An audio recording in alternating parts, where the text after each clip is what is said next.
Good morning. I am your anchor woman Kasha, and this is your Kinesiology News Report. Today's highlight story is how obesity during adolescence plays a role in self-esteem both currently and in the future. According to the World Health Organization, in 2005, about 1.6 billion adults were overweight and at least 400 million adults could be considered obese. WHO further predicts that almost 2.3 billion adults will be overweight and more than 700 million will be obese in 2015. This extends to adolescents as well, in that obese 11-year-olds were between 2 and 4 times more likely than their normal weight peers to have definably low global self-esteem. These statistics have shown that the increase of obese adults as well as obese adolescents is linked to low perceived self-esteem and with that body image dissatisfaction and self-worth. Given this pattern of association, it would be as wrong to make the generalization that all obese children have low self-esteem as it would be to dismiss the increased risk of distress as a myth of psychological maladjustment.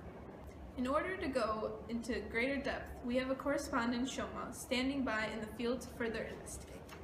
Thanks, Kasha. I'm reporting live from downtown Chicago with some important news. We're talking body image and obesity. Body image dissatisfaction is classified as an influential factor in the emotional quality of life and psychological state of obese persons.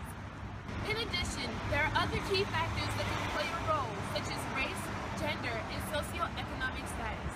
Data collected from adolescents in Chicago public schools show that overweight and obese girls tend to choose larger sizes as ideal compared to boys who choose thinner sizes.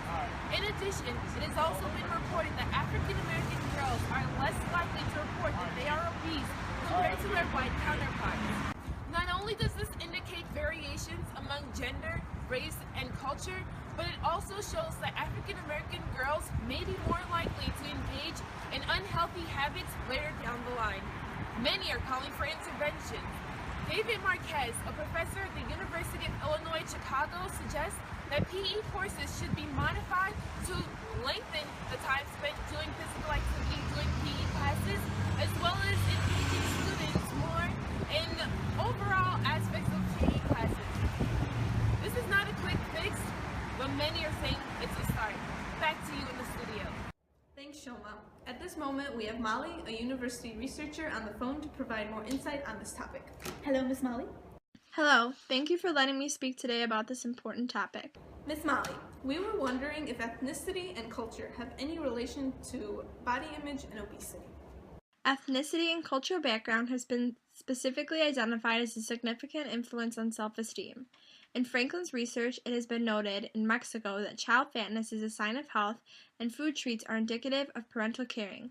It is interesting, therefore, that obese juniors, school-age children from affluent Mexican families, were indistinguishable from their normal weight peers in self-esteem and other psychological or social outcomes. This speaks to the idea that obesity, although seen as a negative connotation in America, means and represents different things in other cultures and areas of the world. In addition, as well as Mexican cultures and children, Hispanic children that have grown up with those values have oppositely been affected. Obese boys, obese Hispanic girls, and obese white girls had significantly lower self-esteem levels compared with their non-obese counterparts by 13 to 14 years of age. Overall, 37% of obese Hispanic girls had low self-esteem levels at 13 to 14 years of age, compared with 9% of non-obese Hispanic girls. By comparison, though, there are differences in race regarding how weight and obesity affect self-esteem. The effect of obesity on self-esteem was significantly greater in white and Hispanic girls compared with black girls, and research like the above mentioned are able to conclude that Caucasians tend to be more physically active than other ethnic groups, as well as engage in more vigorous physical activity. We thank you for your correspondence, Ms. Molly. Research has been done that suggests that obesity prevalence, in most part due to physical inactivity, can increase the risk of mental health problems in people. The effects and consequences can impede their ability to succeed and engage in healthy relationships as they grow, and they are more likely to have increased levels of sadness, loneliness, and nervousness, as well as the negative emotional aspects. There are also high-risk behaviors that are linked with obesity.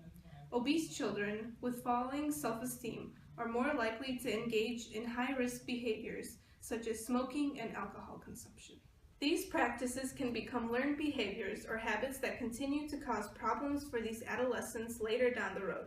In addition, we find that overweight adolescents who have high levels of body dissatisfaction may have a reduced quality of life because their impairment in emotional well-being, along with poor physical health, can disrupt physical and mental health. One way to deal with these negative effects is exercise. Exercise plays a huge role in improving these negative effects, hence when we come back more on this topic. Intervention should incorporate strategies to enhance self-esteem along with promotion of healthy nutrition and physical activity. There are options to choose from when deciding on ways to improve physical activity and emotional prosperity. Different strategies explained by Professor Marquez include the spread of information, teaching behavioral changes to enhance physical activity, and providing a social environment for people to improve activity. However, the most popular one is exercise. Go for a run! Lift some weights! Or even practice yoga. No matter what it is, get up and play 30 minutes a day!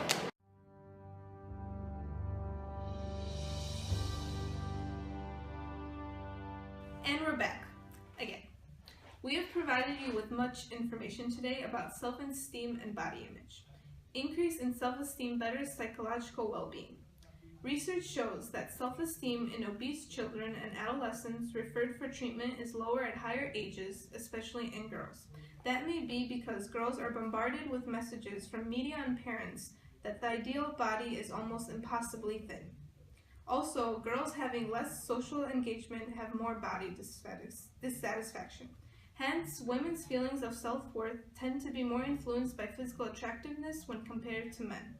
The strength of this association did not change significantly as adolescents grow older. Thus, efforts should be made to encourage and support healthy eating patterns and physical activity while encouraging students to recognize personal strengths not related to physique. This has been the Kinesiology News. We thank you for joining us.